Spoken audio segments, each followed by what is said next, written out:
Hey there guys, Sage Armageddon here, coming to you with another Archfiend deck video. And in the last video, what we discussed was what the Archfiend general game plan is and how they could approach winning, what they're all about essentially.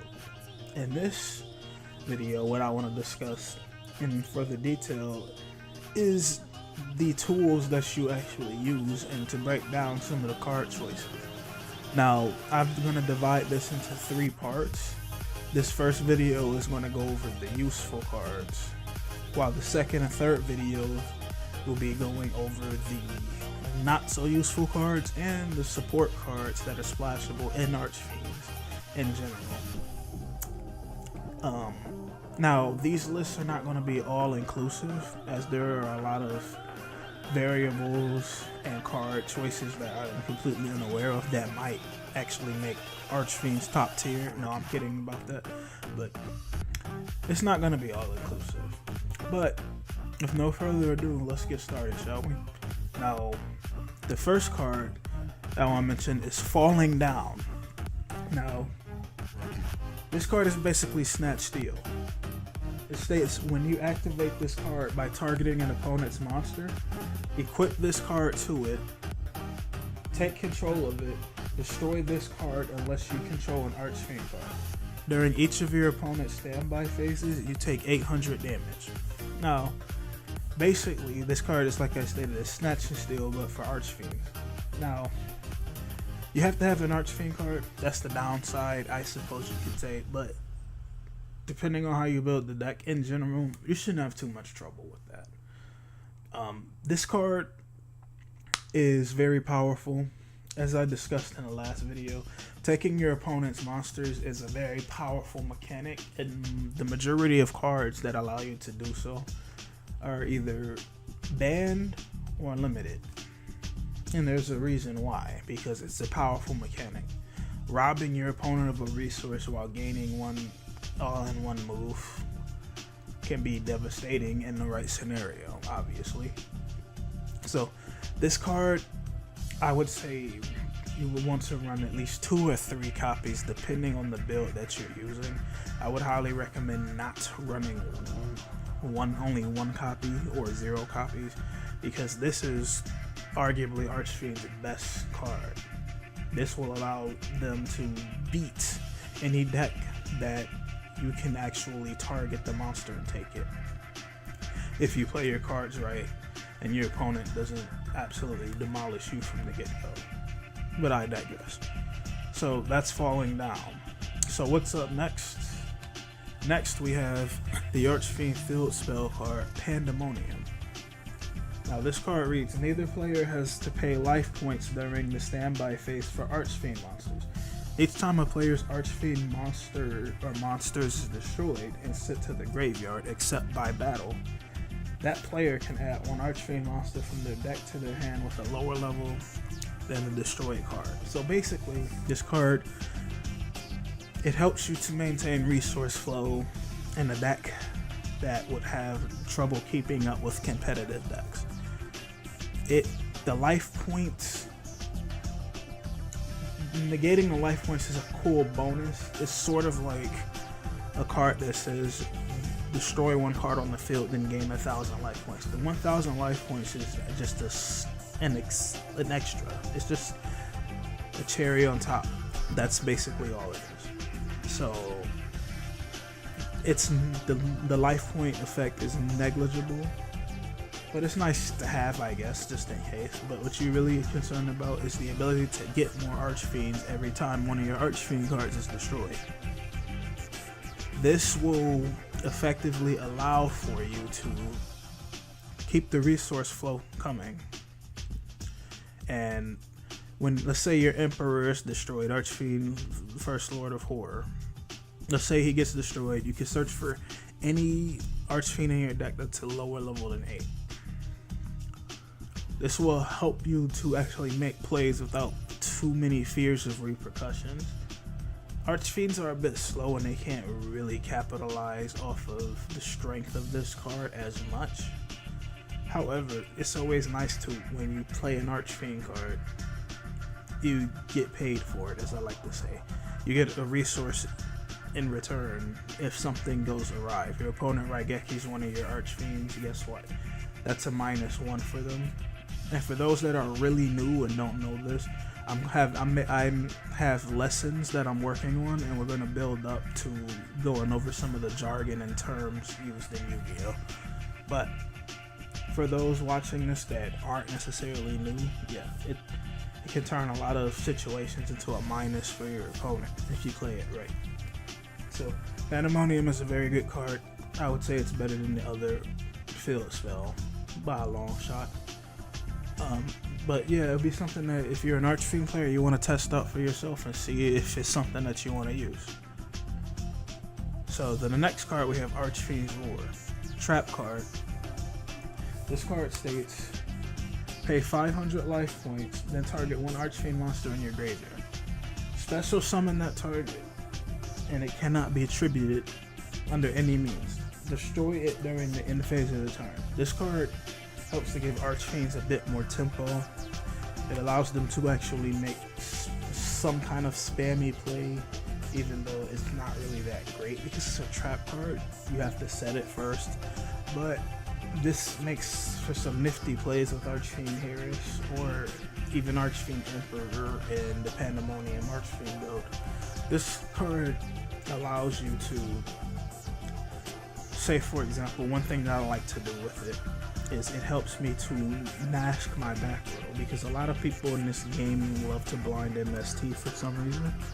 So I usually summon Armageddon Knight and place one of these cards down alongside a trap like Solemn Warning, and my opponent will throw an MST out and hit Archfiends Roar, and then they just minus themselves. So it's useful in that regard. But the main reason you want to include this card is it just helps you to get more board presence on to help beat your opponent down. Much better. It can be useful in the other field spell, but I find it to be just easier to use with Pandemonium on the board, because when the card is destroyed at the end of the turn, you get cards for it. What's not to love about that? So that's Archfiends Roar. Next card up, we have Archfiend Cavalry. This card states, if this card on the field is destroyed by a card effect and sent to the graveyard, you can target one Archfiend monster in your graveyard except Archfiend Cavalry and special summon that target. It cannot attack this turn. That's a bummer. It's annoying, the limits that Konami placed on Archfiend cards.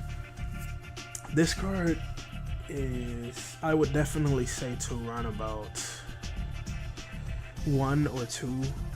Please, for the love of God, don't run 3 Cavalry.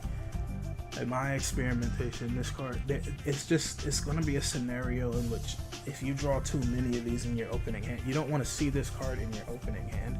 It's better to search for it off of Pandemonium or off of Harris when you're ready for it.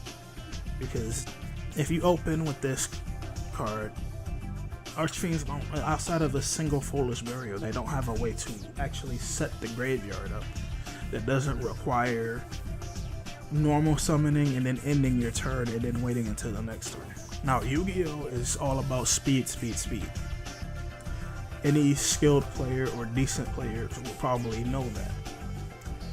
You don't want to have to wait a turn in order to make a decent play. It's not even the most broken thing that you can do. So this guy is actually somewhat better with the other field spell. However, he kind of works with Pandemonium as well, because he helps you to get an Emperor back so that you can use his effect to destroy one card your opponent controls. So, and Cavalry, I would say he's a bit mediocre. He could be amazing if Konami releases some type of an engine for Archfiends that allows them to easily get an Archfiend monster that you want into the graveyard. But as of right now, he's just meh, I would say. I would say run 2 or 1 copies depending on the build. 3, don't do it. Trust me. The next card is Archfiend Commander, which many people would consider to be the heart and soul of Archfiends. The card reads, if you control an Archfiend card, you can special summon this card from your hand, but it cannot attack this turn. You can only special summon Archfiend Commander once per turn this way. When special summoned this way, target one Archfiend card you control, destroy that target. When this card is tribute summoned, you can target one level 6 Archfiend monster in your graveyard. Special summon that target in face-up defense position. So this guy helps to give Archfiends a bit of speed. He's a special summon, though technically speaking, you can only really use him off of a normal summon because every other Archfiend is a normal summon. And you have to have an Archfiend on the field to use his effect. You could use him with the other field spell, Archfiend Palabyrinth, but I don't know how you'll be benefiting from destroying your field spell to summon this. That's not gaining card advantage, that's not even staying neutral, that's just losing card advantage for no reason. So that's probably not a good idea. So in general, he's going to require a normal summon, so I usually treat him as a normal summon as well, despite his special summon ability. Now, he allows you to make plays with Eris and Archfiend Cavalry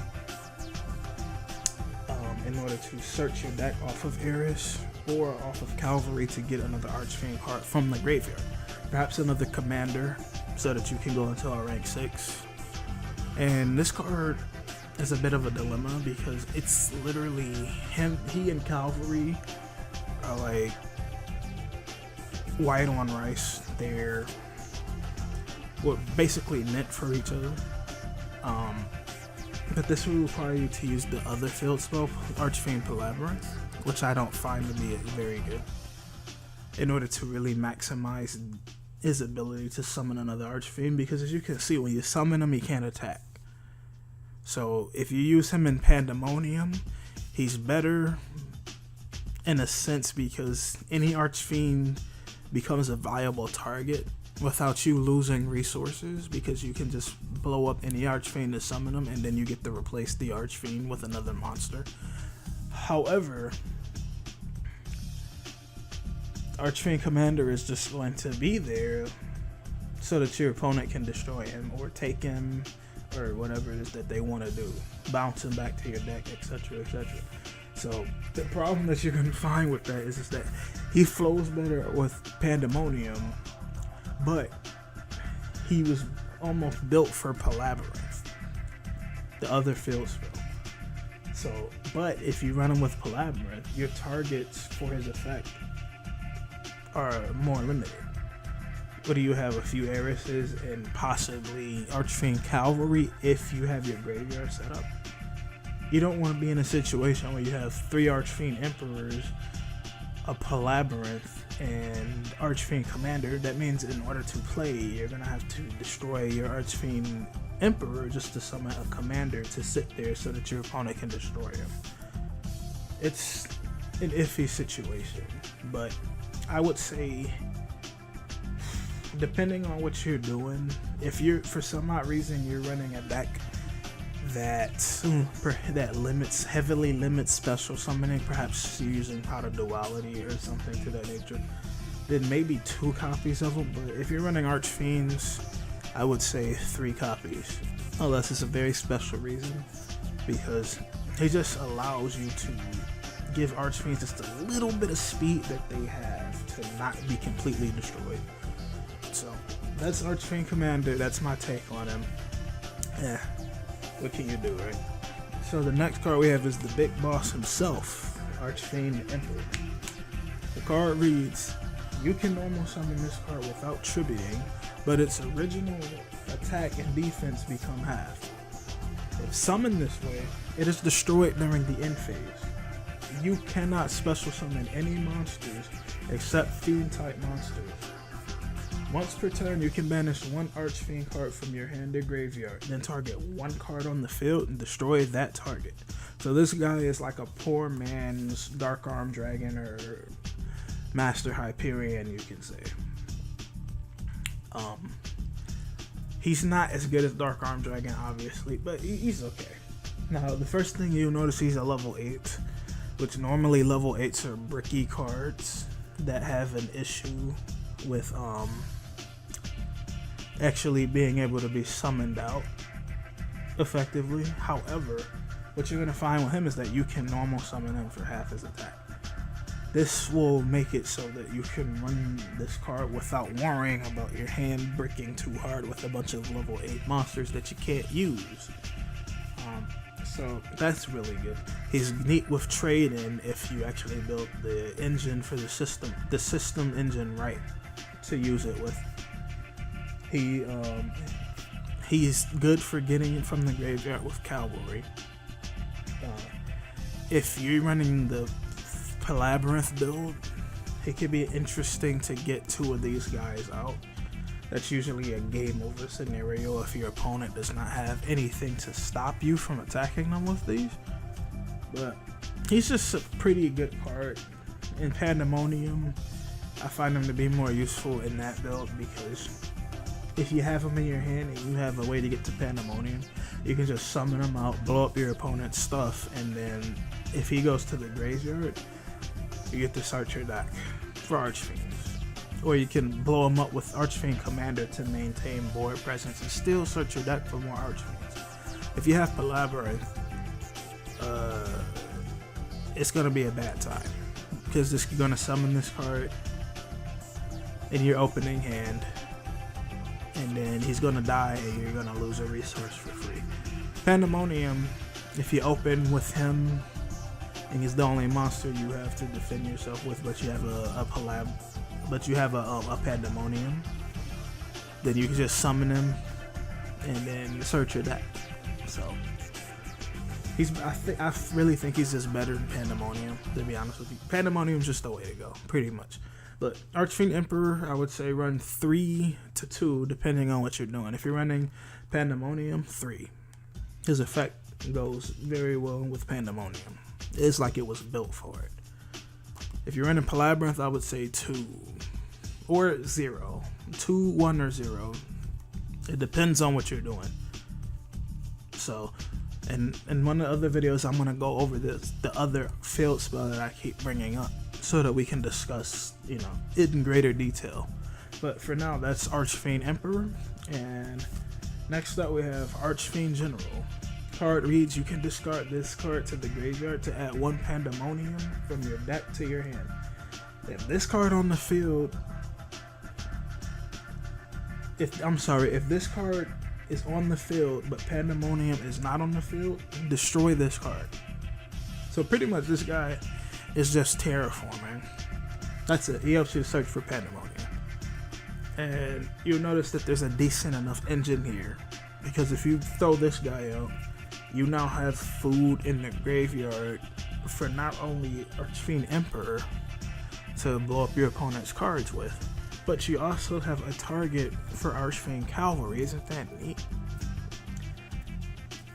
So now he helps you to really, get to that Pandemonium. It's a nice little engine that you have. These cards were almost like made for Pandemonium in a more competitive scenario. It's very interesting. I mean, this card's effect, you have to have Pandemonium to summon it. You probably don't want to waste your normal summon on this guy unless you have to beat over an annoying monster like Thunder King, Ryo, or something, or you have no choice. Because if your opponent destroys or removes your Pandemonium, you're going to lose up to 2 cards for only 1, usually. So I almost never summon this guy, unless I just have to for some reason. But you can if you need to for some reason. But like I said, he's just terraforming. So I would say if you're running Pandemonium, 3 to 2 copies, depending on how you have your deck oriented. I wouldn't recommend 1, because if you're running Pandemonium, it's essential to Archfiends being able to even have a slither of hope against a competitive build, that if you're facing a competitive deck. So yeah, obviously if you're not running Pandemonium, then you run 0. But yeah, that's Archfiend General in a nutshell. Next up, we have what you would possibly call the core of the deck, Archfiend Eris. This card is your searcher. and it can search for any Archfiend card. It's the most, I can't even think of the proper term, but basically it does what almost no other search card can. It can search for any Archfiend card, and that's pretty good. That's not bad. Your options are great. Now this is what the card reads. If this card is sent to the graveyard because of a card effect or being destroyed by battle, you can add one Archfiend card from your deck to your hand except Archfiend Heiress. You can only use this effect of Archfiend Heiress once per turn. So pretty much, you send this to the graveyard, Armageddon Knight, Foolish Burial, or maybe you set it in defense mode for some reason, and it gets destroyed by battle. It goes to the graveyard and you get to search for any Archfiend card that you need. Now, I wouldn't recommend summoning this unless you plan on summoning Archfiend Commander, but sometimes you be in a situation where you have to defend yourself and Heiress is all you have. But this card is better being sent to the graveyard from your deck, I would say. It's just better, it flows better, it just makes more sense for with Archfiends. The truth of the matter is that I would probably recommend only running like maybe 2 of these. I know most people will be like, oh, what are you talking about? You gotta run more, you gotta run 3. 3 is the best card. Here's the thing, Archfiend Heiress gets quality. It only has 1,000 attack. Until it's to the graveyard, it doesn't really do anything. There's almost nothing that practically helps you send Archfiend Heiress from your hand to the graveyard by a card effect. So that's not gonna happen. You don't want to waste your normal summon. I would much rather summon an Armageddon Knight and then send Heiress to the graveyard that way. I have a stronger monster on the board at level 4, so I can go into rank 4s. And it's just all around just better, honestly, versus summoning Heiress. Sometimes you have to, but I would recommend running only about maybe 2 copies. 3 can clog. If you don't believe me, you can give it a shot and see what you come up with, and you'll probably see what I'm talking about. In my experience, which is a lot with Archfiends, you want to treat this card as if I don't want this in my hand. But you don't want to run 1, because then if you draw 1, then you're SOL. And if you only have 1, your deck's going to run out of fire pretty quickly. You don't want that. I think 2 is a good number. If you do see it in your hand, it'll only be 1 copy. It's very annoying to draw 2 Heiresses, or even 3, as I have before. So this card is integral to Archfiends, but at the same time, it's indirectly so, because you don't want to summon her. And the last card is Archfiend Eccentric. Now this card is eccentric, actually. It's not really something that, that you need to use. It's just something that's potentially useful. Now it's a fiend type pendulum effect monster. It reads, you contribute this card, then target 1 monster on the field and destroy it. You can only use this effect of Archfiend Eccentric once per turn. Its pendulum effect reads, you can target 1 other spell or trap card on the field and destroy both it and this card. You can only use this effect of Archfiend Eccentric once per turn. Now, I don't know what Konami was doing, to be perfectly honest with you. It's like, this card was not really meant for Archfiends. It's more useful in another type of deck. It's like Trans Archfiend. Trans Archfiend sucks in actual Archfiends. It's better with Dark Worlds. It's ridiculous. I don't understand how Konami manages to keep doing this with Archfiend support, but Archfiend Eccentric is better with Pendulum decks. That's what you're going to be using. You're going to be using this effect to blow up your Pendulum cards, skills, so that you can make plays. But it's somewhat useful in Archfiends, as it basically allows you to search for removal. I was gonna say MST, but it's not really MST. But it allows you to search for removal. Foolish Burial. You have yourself a Speller Trap removal / Exile Force, pretty much. That's basically it. It doesn't have any other use outside of a bit of support with Archfiends.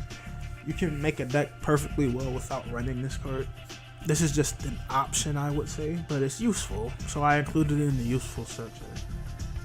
And that's Archfiend Eccentric. It's an eccentric card, like I stated.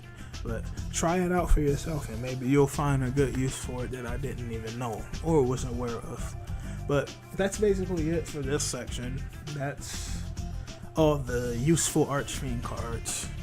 I have 2 more sections coming up in upcoming videos that will show the not so useful Archfiends and the support cards that are splashable with Archfiends.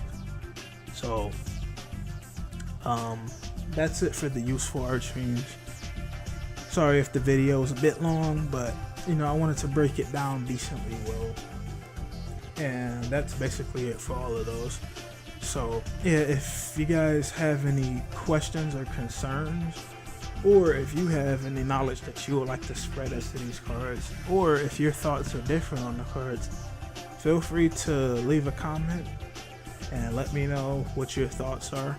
Hopefully you enjoyed the video, and if so, if you're willing to, you can like the video and maybe even subscribe. I'm going to have more content coming soon, and that's going to be it for me for now. God bless you all. Take care. Sage Armageddon out.